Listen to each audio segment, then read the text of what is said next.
Morning students, science की class में आपका स्वागत है। लास्ट क्लास में हम कार्य के बारे में डिस्कस कर रहे थे। कार्य किस तरह से होता है, घर्षण बल द्वारा किया गया कार्य क्या हुआ और गुरुत्वाकर्षण बल द्वारा कार्य क्या होता है, ये बातें हमने डिस्कस कर ली थी और कार्य के बारे में कंप्लीटली पढ़ चुके हैं। आज के इस लेक्चर में हम बात करेंगे ऊर्जा पे। देखो, कार्य हमारा कंप्लीट हो चुका है, अब हम आते हैं ऊर्जा पे। तो ऊर्जा पे बात करेंगे तो सबसे पहले ऊर्जा का जो इंग्लिश वर्ड है वो क्या यूज करते हैं, एनर्जी। ठीक है, ऊर्जा को क्या लिखते हैं हम, इंग्लिश में लिखे तो एनर्जी लिखते हैं ऊर्जा। अब बात आती है ऊर्जा होती क्या। अब देखो, हम कोई भी काम करते हैं तो काम करने के लिए हमें किसकी आवश्यकता होती है, ऊर्जा की आवश्यकता होती है। ठीक है, मैं आपको बोलूं कि आप थोड़ी दूर मुझे चल के दिखाओ या दौड़ के दिखाओ, तो दौड़ने से पहले हमारे अंदर एनर्जी भी तो होनी चाहिए, ऊर्जा होनी चाहिए। और वो ऊर्जा हमें कहां से मिलेगी, वो हमें खाने से मिलेगी। मान लो हमने कुछ खाया है, थोड़ा बहुत हमारे शरीर के अंदर है, ऊर्जा है। अब मैं दौड़ रहा हूं तो दौड़ूंगा तो दौड़ने से, दौड़ने का क्या हो रहा है, काम हो रहा है ना, क्योंकि मैं एक स्थान से दूसरे स्थान तक गति कर रहा हूं और गति के कारण विस्थापन हो रहा है और विस्थापन से हमें कार्य, हमारे द्वारा कार्य हो रहा है। तो वो जो ऊर्जा है, दौड़ूंगा तो मेरी एनर्जी क्या होगी, लॉस होगी, घटेगी। तो ऊर्जा वो किस में बदल जाएगी, कार्य में बदल जाती है। और जब हम काम करते हैं तो काम करने से हमें क्या मिलती है, ऊर्जा, और ऊर्जा खर्च होने से किस में जाती है, काम में जाती है। तो इसका मतलब क्या हुआ कि कार्य जब किया जाता है, कार्य से ही हमें क्या मिलती है, ऊर्जा मिलती है काम करने से, और ऊर्जा से ही क्या होते हैं, काम होते हैं। दोनों एक दूसरे से संबंध रखते हैं, मतलब कार्य ऊर्जा में बदल जाता है और ऊर्जा ही कार्य में बदल जाती है। कैसे, एग्जांपल देता हूं। मान लो हम दिन भर कोई काम करते हैं, दिन भर कोई काम करते हैं तो कार्य करने पर हमारी ऊर्जा क्या होती है, वेस्ट होती है। इसका मतलब ये ऊर्जा किस रूप में निकल रही है, कार्य के रूप में निकल रही है।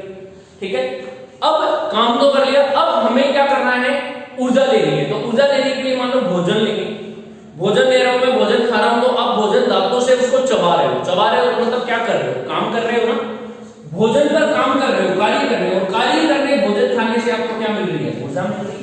तो सीधी सी बात है कि कार्य और ऊर्जा एक दूसरे से क्या रखते हैं, संबंध रखते हैं।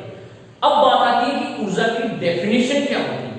तो किसी भी काम को करने की क्षमता क्या कहलाती है, ऊर्जा कहलाती है। तो किसी वस्तु द्वारा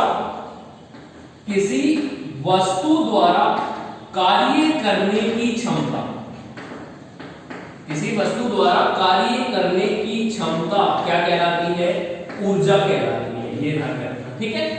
अब काम करने की कैपेसिटी, इंग्लिश में बोलते हैं तो क्षमता को कैपेसिटी बोलते हैं। काम करने की कैपेसिटी वही क्या होगी, हमारी ऊर्जा होगी। अर्थात काम ही क्या है, ऊर्जा है, या कार्य ही क्या है, ऊर्जा है, ये बोल सकते हैं। ठीक है, ये बोलेंगे।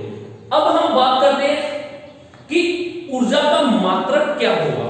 तो ऊर्जा के मात्रक की बात करें तो देखो, एक प्रकार का कार्य है वही तो ऊर्जा में बदल रहा है, तो ऊर्जा का मात्रक भी किसके मात्रक के बराबर होगा, कार्य के मात्रक के बराबर। अब हम बात करते हैं कि ऊर्जा का मात्रक क्या होगा। तो ऊर्जा का मात्रक भी कार्य के मात्रक की तरह जूल होता है। क्या होता है, जूल ऊर्जा का मात्रक होता है। अब बात करते हैं कि ये ऊर्जा का मात्रक आ गया, तो ऊर्जा राशि कैसी होती है। देखो, हम जब भी किसी भी भौतिक राशि के बारे में पढ़ेंगे फिजिक्स में, यहाँ पे हम बात कर रहे हैं साइंस में, फिजिक्स का चैप्टर है कार्य, ऊर्जा और शक्ति। तो फिजिक्स में कोई भी राशि होती है वो दो प्रकार से हो सकती है, या तो वो अदिश राशि होगी या फिर सदिश राशि होगी। तो अदिश और सदिश के बारे में मैंने आपको बताया था फर्स्ट लेक्चर में कि अदिश राशियां कौन कौन सी होती हैं और सदिश राशियां कौन कौन सी होती हैं। तो इसके जो पहला वीडियो था हमारा कार्य का, वो आप जरूर देखना, आई बटन में आपको यहाँ पे दे दूंगा मैं दोनों वीडियो के लिंक इससे पहले के, तो आप जरूर देखना, उनको देखने से आपको समझ में आएगा। तो अब बात करते हैं ऊर्जा। तो काम है, कार्य है, वो कैसी राशि है, कार्य राशि कैसी होती है, अदिश राशि। कैसी राशि होती है, अदिश राशि। तो उसी प्रकार ऊर्जा भी कैसी राशि है, अदिश राशि होती है। तो ऊर्जा अदिश राशि होती है। ये दोनों ही बातें, कार्य और ऊर्जा का मात्रक भी समान होता है और दोनों ही राशियां क्या होती है, अदिश राशियां होती है। अर्थात इनके पास में केवल परिमाण होता है, दिशा नहीं होती है, ऐसे बोल सकते हैं। या फिर दिशा होगी तो बहुत सारी दिशाएं होंगी, एक नहीं होगी, क्योंकि सदिश राशियों के लिए क्या होना जरूरी है, एक निश्चित दिशा होनी जरूरी है। और यहाँ पे या तो दिशा होगी नहीं या फिर क्या होगी, इसके पास में बहुत सारी दिशाएं होंगी। तो ये होती है ऊर्जा। तो इस तरीके से हम ऊर्जा को डिफाइन कर सकते हैं। अब ये ऊर्जा, क्या ऊर्जा ऊर्जा ही होती?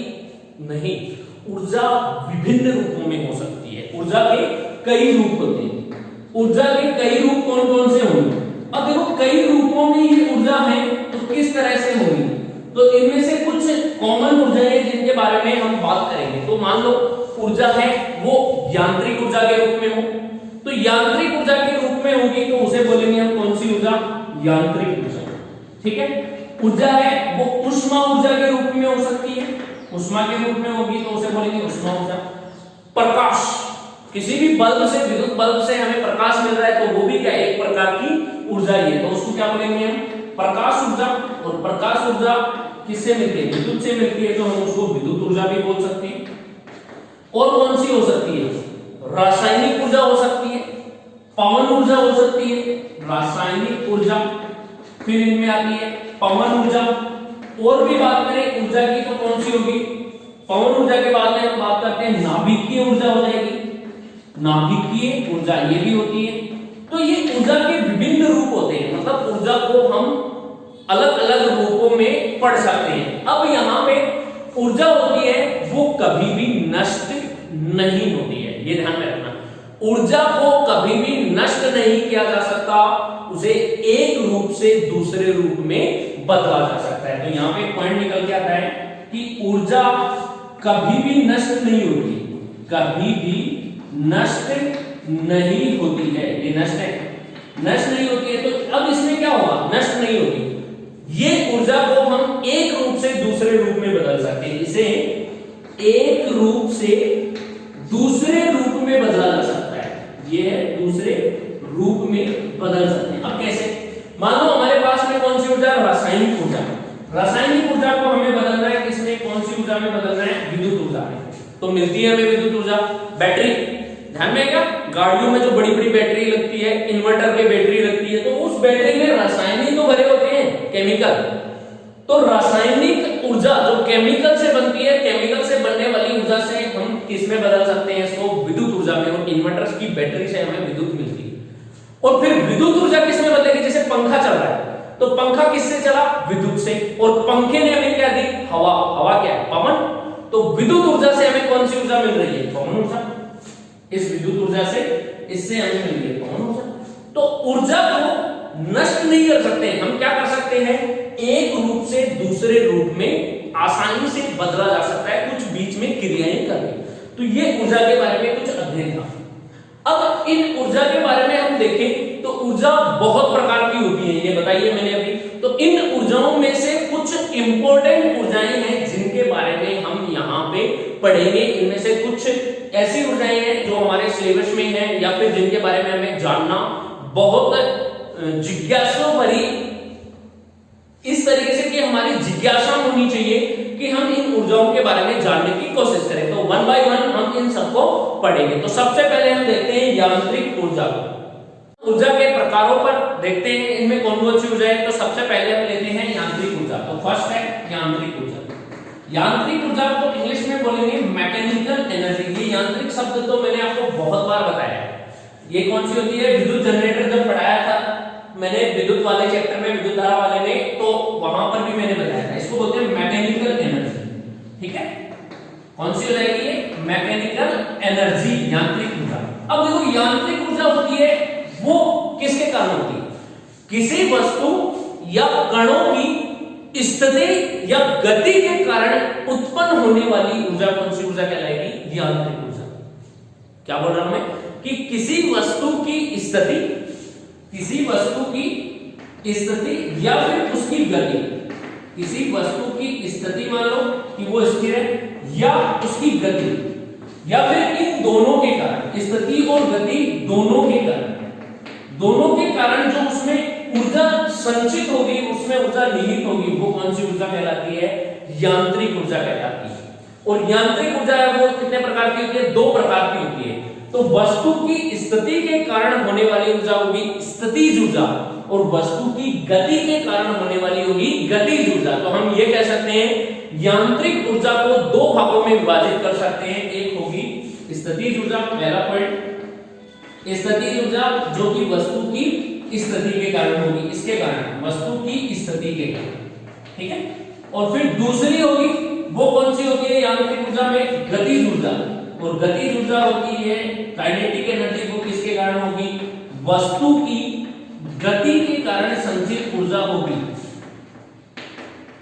वो कौन सी ऊर्जा कहलाएगी, गतिज ऊर्जा कहलाएगी, जो कि यांत्रिक ऊर्जा का एक प्रकार होता है, ठीक है। अब इसके बाद में दूसरी ऊर्जा देखते हैं, वो होती है हमारी उष्मा ऊर्जा। उष्मा ऊर्जा को अगर हम बोले इंग्लिश में बात करें तो उष्मा का मतलब होता है हीट और ऊर्जा होती है एनर्जी, तो हम ये कह सकते हैं हीट एनर्जी।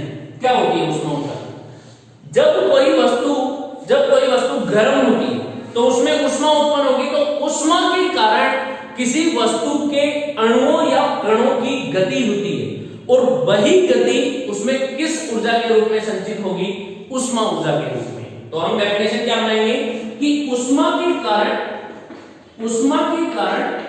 वस्तु के अणुओं का गतिमान होना, अणुओं या कणों, अणुओं की जगह हम कणों भी यूज कर सकते हैं कि उष्मा, किसी भी वस्तु में उष्मा के कारण उसके कणों का गतिमान होना, वही कौन सी ऊर्जा कहलाएगी, उष्मा ऊर्जा कहलाती है। और उष्मा ऊर्जा में उष्मा का स्थानांतरण एक स्थान से दूसरे स्थान तक होता है, वो कहां से कहां होता है, उच्च ताप से निम्न ताप की ओर। तो यहां से जो उष्मा का स्थानांतरण होगा, उष्मा का स्थानांतरण वो किधर से किधर होगा, स्थानांतरण उच्च ताप से निम्न ताप की तरफ होता है। हमेशा ताप होगा वो देखना ज्यादा ताप से कम ताप की तरफ जाएगा, तो वो उष्मा के स्थानांतरण के कारण ही होता है। तो ये ऊर्जा कहलाती है उष्मा ऊर्जा। इसके बाद में हम तीसरी ऊर्जा पे बात करें तो तीसरी ऊर्जा होती है विद्युत ऊर्जा। अब विद्युत ऊर्जा कौन सी होगी देखना, तो विद्युत ऊर्जा किसके कारण उत्पन्न होगी, विद्युत उत्पन्न होती है आवेशों के कारण। तो आवेशों की गति के कारण जो उत्पन्न होने वाली ऊर्जा होगी, आवेशों की गति के कारण उत्पन्न होने वाली ऊर्जा कौन सी ऊर्जा कहलाती है, विद्युत ऊर्जा। क्योंकि आवेशों के प्रवाह की दर ही क्या कहलाती है, विद्युत धारा। तो आवेशों की गति के कारण, आवेशों की गति के कारण उत्पन्न ऊर्जा, यहां पे लिख देंगे उत्पन्न ऊर्जा, कौन सी ऊर्जा कहलाएगी, विद्युत ऊर्जा कहलाएगी। ये इसमें विद्युत ऊर्जा में आती है। और विद्युत ऊर्जा के कारण हमारे घरों के बल्ब, कुछ भी और विद्युत उपकरण होते हैं, तो उन सबको हम चला सकते हैं। यहाँ पे विद्युत बल्ब जल सकता है, तो वो विद्युत ऊर्जा के कारण होता है। इसके बाद में हम चौथी ऊर्जा पे बात करें तो उसमें आती है रासायनिक ऊर्जा। अब ये रासायनिक ऊर्जा क्या होती है, इसके बारे में देखते हैं। रासायनिक ऊर्जा कि रसायनों द्वारा या फिर रसायनों की क्रियाओं के द्वारा उत्पन्न होने वाली ऊर्जा कौन सी ऊर्जा कहलाती है, रासायनिक ऊर्जा कहलाती है। रसायनों की क्रिया के द्वारा, रसायनों की क्रिया के द्वारा उत्पन्न होने वाली ऊर्जा, उत्पन्न होने वाली ऊर्जा, ये कौन सी ऊर्जा कहलाती है, रासायनिक ऊर्जा कहलाती है। जैसे रसायनों में हमारा भोजन होता है, तो भोजन में विभिन्न प्रकार के रसायन पाए जाते हैं, तो वो भोजन के रसायनों के द्वारा हम खाते हैं, तो उसके द्वारा हमें जो ऊर्जा मिलती है वो रसायन। बैटरी में भी गंधक डलता है ना, H2SO4, सल्फ्यूरिक अम्ल डालेंगे तो उससे हमें बैटरी के द्वारा जो ऊर्जा मिलती है वो कौन सी ऊर्जा होगी, रासायनिक ऊर्जा। तो इस प्रकार की ऊर्जा होती है वो रासायनिक ऊर्जा कहलाती है। इनके अलावा और भी इंपॉर्टेंट ऊर्जा होती है, जिनमें हम गुरुत्वीय ऊर्जा की बात करेंगे, नाभिकीय ऊर्जा की बात करेंगे। तो गुरुत्वीय ऊर्जा किस प्रकार से होती है, कैसे आती है, और नाभिकीय ऊर्जा में किस तरीके से होगा, उनके बारे में बात करते हैं। तो यहाँ पे मैं आपको बताता हूँ। नेक्स्ट है हमारी गुरुत्वीय ऊर्जा। अब हम देखते हैं गुरुत्वीय ऊर्जा के बारे में। तो अगली ऊर्जा होगी हमारी ई पॉइंट, वो होगी गुरुत्वीय ऊर्जा। अब ये गुरुत्वीय ऊर्जा कैसे आती है, इसको इंग्लिश में बोलते हैं ग्रेविटेशनल एनर्जी। ग्रेविटेशनल एनर्जी, इसके बारे में देखते हैं किस तरीके से होगी। तो पृथ्वी पर कोई भी वस्तु होगी वो गुरुत्वाकर्षण के कारण नीचे की ओर खींची चली जाती है। कोई भी वस्तु हम ऊपर की ओर फेंकेंगे या ऊपर की ओर रहेगी, वो पृथ्वी के गुरुत्वाकर्षण बल के कारण नीचे की ओर चली जाती है। तो इस प्रकार जो गुरुत्वाकर्षण बल लगता है, तो पृथ्वी के गुरुत्वाकर्षण बल के कारण जो संचित या निहित ऊर्जा होगी वो कौन सी ऊर्जा कहलाती है? गुरुत्वीय ऊर्जा कहलाती है। तो इसे क्या लिखेंगे हम? पृथ्वी के गुरुत्वाकर्षण के कारण, पृथ्वी के गुरुत्वाकर्षण के कारण संचित ऊर्जा, संचित ऊर्जा कौन सी ऊर्जा कहलाती है? गुरुत्वीय ऊर्जा कहलाती है। जैसे एग्जांपल के लिए नदियों और जो झरने होते हैं उन वो जब बहते हैं तो उनका जो नाला होता है वो हमेशा ऊपर से नीचे की ओर ही क्यों आता है, नीचे से ऊपर क्यों नहीं जाता? यही रीजन है कि पृथ्वी का गुरुत्वाकर्षण है वो हमेशा नीचे की ओर कार्यरत होता है और उस गुरुत्वाकर्षण बल के कारण जो संचित ऊर्जा होगी वो ऊर्जा कौन सी ऊर्जा कहलाती है? गुरुत्वीय ऊर्जा कहलाती है। ठीक है, अब अगली ऊर्जा की बात करें तो अगली ऊर्जा है नाभिकीय ऊर्जा, जो कि बहुत ही इंपॉर्टेंट ऊर्जा है। इसके बारे में क्वेश्चन पूछा भी जाता है। नाभिकीय ऊर्जा को बोलते हैं न्यूक्लियर एनर्जी, न्यूक्लियर एनर्जी। आजकल जो हमारी बिजली बनती है वो इसी न्यूक्लियर एनर्जी से ही बन रही है और इसी ये यहां से न्यूक्लियर एनर्जी जो होती है वो एकदम से शुद्ध ऊर्जा प्राप्त होती है, इसमें कोई भी अशुद्धियां नहीं होती। नाभिकीय ऊर्जा होगी किसी भी अणु या परमाणु के नाभिकीय विखंडन। देखो कोई भी अणु या परमाणु होता है उसमें एक नाभिक होता है और नाभिक में क्या क्या पाए जाते हैं? प्रोटॉन और न्यूट्रॉन। ये इसका नाभिक है, नाभिक में प्रोटॉन होंगे और न्यूट्रॉन होंगे और इसके चारों तरफ कक्षाओं में कौन चक्कर लगाएगा? इलेक्ट्रॉन।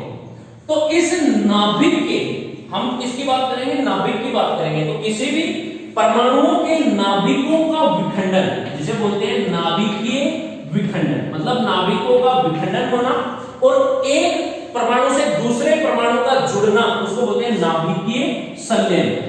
एक हो जाएगा नाभिकीय संलयन। ठीक है, तो परमाणुओं के नाभिकीय विखंडन या नाभिकीय संलयन के कारण जो उत्पन्न होने वाली ऊर्जा होगी वो कौन सी ऊर्जा कहलाती है? नाभिकीय ऊर्जा कहलाती है। तो इस तरीके से ये कुछ ऊर्जाओं के प्रकार होते हैं। अब हम बात करें कि ऊर्जाओं को मुख्यतः कितने प्रकार से बांटा गया? तो ऊर्जाओं को मुख्य प्रकार से दो भागों में बांटा गया, एक तो स्थितिज ऊर्जा के रूप में और एक गतिज ऊर्जा के रूप में। तो ध्यान देना, ऊर्जाओं को जो विभिन्न प्रकार की ऊर्जा है ना, तो ऊर्जाओं को दो प्रकार से बांटा गया है। अब कौन सी ऊर्जा है? पहली जो बांटी गई है वो है स्थितिज ऊर्जा, चाहे वो यांत्रिक ऊर्जा हो चाहे वो गुरुत्वीय ऊर्जा हो, कोई सी हो, तो उसमें एक तो स्थितिज ऊर्जा में बांटा गया है और दूसरी बांटी गई है गतिज ऊर्जा के रूप में। तो इन दो भागों में बांटा गया है। यांत्रिक ऊर्जा, स्थितिज ऊर्जा और गतिज ऊर्जा का कॉम्बिनेशन होती है। तो इस प्रकार से हम आगे के इस चैप्टर में जब पढ़ेंगे वो स्थितिज ऊर्जा और गुरुत्वीय ऊर्जा के बारे में पढ़ेंगे, विद्युत ऊर्जा के बारे में भी डिटेल से पढ़ेंगे। तो आज के लेक्चर में हम इतना ही पढ़ते हैं। नेक्स्ट स्थितिज ऊर्जा और गुरुत्वीय जो ये स्थितिज ऊर्जा और गतिज ऊर्जा होगी वो नेक्स्ट लेक्चर में पढ़ेंगे। तब तक ये आप वीडियो को देखते रहिए, लाइक कर दीजिए, अपने दोस्तों के साथ शेयर कीजिए और चैनल को सब्सक्राइब करना तो बिल्कुल भी मत भूलिएगा। Thank you, have a nice day.